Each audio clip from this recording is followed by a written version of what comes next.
Saint انتخابات کا انعقاد 3 مارچ کو ہونے جا رہا ہے۔ قومی اسمبلی اور 4 صوبائی اسمبلیوں میں اس حوالے سے ووٹنگ ہوگی۔ جو اطلاعات آ رہی ہیں سینٹ کے انتخابات کے حوالے سے،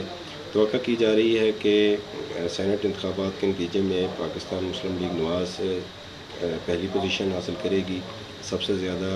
سینٹ نشستیں حاصل کرنے میں پیپلز پارٹی دوسری پوزیشن پہ ہوگی، جبکہ پی ٹی آئی تیسری پوزیشن پر ہوگی۔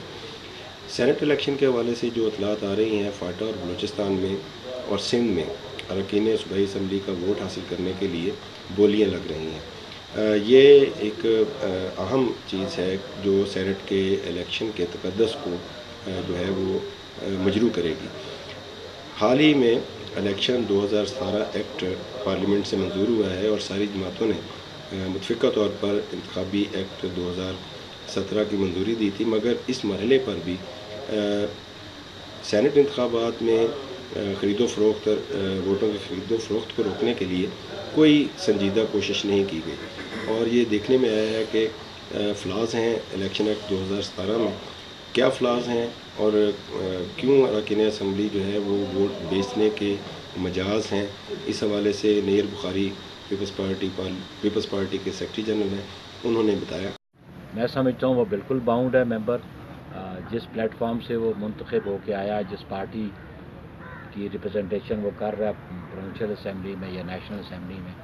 مورلی وہ باؤنڈ ہے اس کی ڈائریکشنز کو اوبے کرنے کے لیے۔ لیکن لیگلی اس پہ تو جو عام لیجسلیشن ہے، قانون سازی ہے، اس پہ اگر وہ پارٹی پالیسی کے خلاف ووٹ دیتا ہے تو اس کی ڈسکوالیفیکیشن کی بات نہیں ہے۔ اگر سینٹ کے الیکشن میں اگر وہ ووٹ پارٹی کے ڈائریکشن کے مطابق نہیں دیتا تو کوئی پیونیٹیو ایکشن اس کے خلاف پارٹی ہیڈ نہیں لے سکتا۔ تو اس پہ ایک تو یہ 63A کو ایگزامن کیا جانا چاہیے، اور پھر موڈ آف الیکشن کے سیکرٹ بیلٹ سے ہو یا وہ بائی شو آف ہینڈز ہو، ایک یہ طریقہ بھی ہے، اور ایک طریقہ بھی ہے کہ representation on the basis of جو سیٹس آپ نیشنل اسمبلی میں لیتے ہیں اس کے مطابق سیٹس آئیں۔ لیکن یہ ہاؤس آف فیڈریشن ہے، اس پہ آپ کو غور کرنا پڑے گا کہ یہ سیٹس آپ نیشنل اسمبلی کی بنیاد پہ کریں یا پروونشل اسمبلی کی کریں،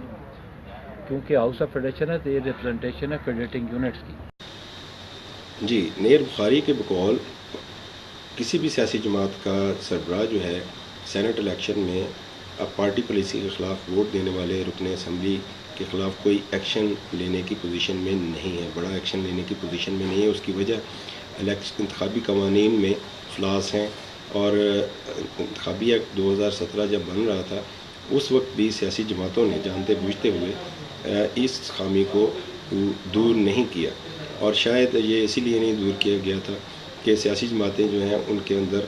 سینٹ انتخابات میں اراکین کی خرید و فروخت کا جو معاملہ ہے اس کو برقرار رکھنے کا رجحان رہا ہے، اور یہی وجہ ہے کہ سینٹ جو ہے جو فیڈریشن کی علامت ہے اس کے انتخابات جو ہیں اس پر ایک سوالیہ نشان لگا ہوا ہے، اور اراکین اسمبلی کی وفاداریوں اور سیاسی وفاداریوں اور ان کے صادق اور امین ہونے کے حوالے سے بھی ایک سوال اٹھتا ہے۔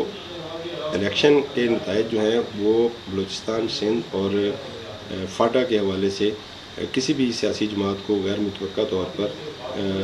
کسی وننگ پوزیشن میں لا سکتے ہیں۔